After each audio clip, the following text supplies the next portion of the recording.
Dear students, today we will discuss some important points of chapter 1, real numbers. Natural numbers 1, 2, 3, 4, 5, 6 and so on are called natural numbers. Whole numbers 0, 1, 2, 3, 4, 5, 6 and so on, or we can say that natural numbers along with 0, they are whole numbers. Integers, positive numbers, negative numbers along with 0, all are integers. Even numbers, numbers divisible by 2 और example हैं 2, 4, 6, 8, 10, 12, 14, 16, 18 and so on. Odd numbers, numbers which are not divisible by 2, examples 1, 3, 5, 7, 9, 11, 13 and so on. They all are odd numbers.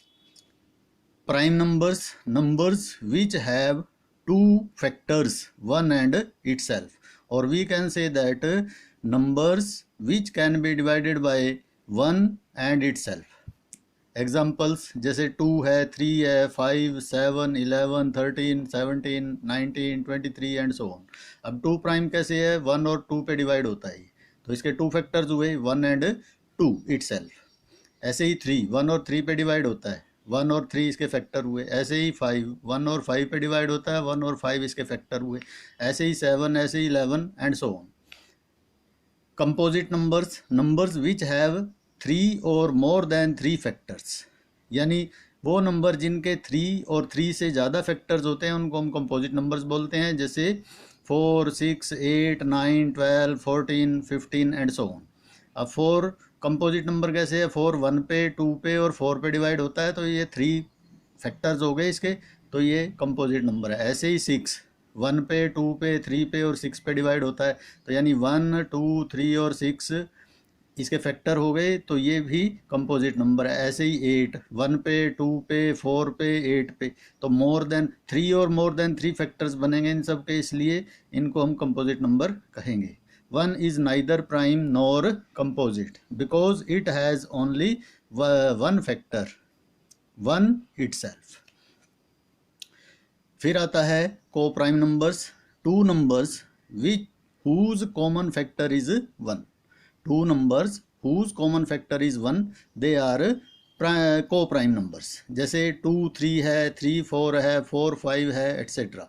अब 2 और 3 को prime कैसे हैं, 2 के factor बनते हैं 1 और 2, 3 के बनते हैं 1 और 3, तो दोनों का कॉमन फैक्टर क्या है 1, तो इसलिए हम 2 और 3 को क्या कहेंगे, को प्राइम नंबर्स. ऐसे ही 3 और 4 है, 3 के फैक्टर बनते हैं 1 और 3, यानी 1 और 3 पे डिवाइड होता है. ऐसे ही 4 के फैक्टर बनते हैं 1, 2 और 4, यानी ये 1 पे, 2 पे और 4 पे डिवाइड होता है. दोनों का कॉमन फैक्टर क्या आ गया 1, तो इसलिए 3 और 4 को भी क्या कहेंगे, को प्राइम. अब इसके बाद आता है rational numbers, numbers which can be written in the form of p upon q where q is not equal to 0. p and q are integers. Example हैं 2/3, 1/2, 3/7 एट्सेट्रा. अब 1/0 है, 1/0. अब यहाँ पे 0 डिनोमिनेटर में हो गया, तो इसको हम रेशनल नहीं कहेंगे, तो ये नॉट डिफाइंड होता है इसका meaning. Irrational numbers, numbers which cannot be written in the form of p upon q, या numbers which are not rational. Examples हैं √2, √3, √5 एंड सो ऑन. यानी परफेक्ट स्क्वेयर्स को छोड़ करके सभी नंबर्स का स्क्वेयर रूट इरेशनल होता है. Pi is also an example of irrational number, या नॉन टर्मिनेटिंग, नॉन रिपीटिंग भी हम इनको बोल सकते हैं. जैसे 0.01, 001, 0001 एंड सो ऑन, ये भी एक एग्जाम्पल है इरेशनल नंबर का. इसके बाद आता है real numbers. Collection of all rational and irrational numbers together are called real numbers. हम सभी नंबर्स को रियल नंबर कहेंगे, चाहे वो रेशनल है, चाहे वो इरेशनल है, चाहे नेचुरल है, होल नंबर है, इंटीजर है, कोई भी नंबर है, सबको हम, चाहे डेसिमल एक्सपेंशन में है, टर्मिनेटिंग, नॉन टर्मिनेटिंग, रिपीटिंग या नॉन टर्मिनेटिंग, नॉन रिपीटिंग, सभी को हम क्या कहते हैं, रियल नंबर्स. अब इसके बाद डिवीजन करते हैं हम. इन डिवीजन या इन divide 2 types of decimal expansions are there. 2 types of decimal expansion क्या होती है, एक तो टर्मिनेटिंग होती है, एक नॉन टर्मिनेटिंग रिपीटिंग आती है, जब हम 2 नंबर्स को आपस में डिवाइड करते हैं. जैसे टर्मिनेटिंग होती है 0.5, ठीक है, तो 5 को डेसिमल हटाएंगे हम, 5/10 हो जाएगा, तो इसको हम रेशनल की फॉर्म में लिख सकते हैं 1/2, 0.333 एंड सो ऑन। ये नॉन टर्मिनेटिंग रिपीटिंग है, इसको भी हम जब रेशनल की फॉर्म में लिखेंगे तो ये 1/3 आ जाएगा, तो ये 1/3 रेशनल नंबर बन जाएगा और ये 1/2 भी रेशनल नंबर बन जाएगा। तो जो टर्मिनेटिंग और non terminating repeating decimal expansion होती है उनको हम रेशनल की फॉर्म में चेंज कर सकते हैं।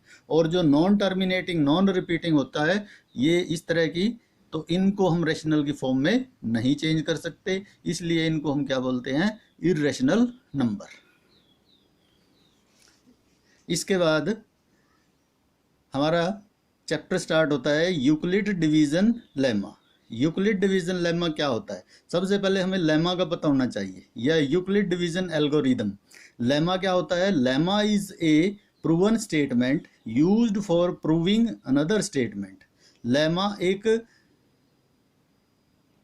प्रूवन स्टेटमेंट होती है जो कि दूसरी स्टेटमेंट को प्रूव करने के लिए यूज की जाती है, उसको हम लेमा बोलते हैं। इसके बाद आता है algorithm. Algorithm is a series of well defined steps. जब हम किसी चीज़ को प्रूव करते हैं, किसी क्वेश्चन को प्रूव करते हैं, उसके जो वेल डिफाइंड स्टेप्स होते हैं, विच गिव्स ए प्रोसीजर, जो हमें एक प्रोसीजर देते हैं for solving A type of problem. तो वो जो स्टेप्स होते हैं, स्टेप्स की सीरीज होती है, उनको हम एल्गोरिदम बोलते हैं। अब देखिए यूक्लिड डिवीजन लेमा क्या है। यूक्लिड डिवीजन लेमा है if A and B are two positive integers, तो उनको हम लिखते हैं a is equal to B Q plus R की फॉर्म में। यानी डिवाइड का जो फॉर्मूला होता है, dividend is equal to divisor into quotient plus remainder, ये यूज होता है। और इसमें a डिविडेंड है, b डिवाइजर है और q कोशेंट है और r रिमाइंडर है।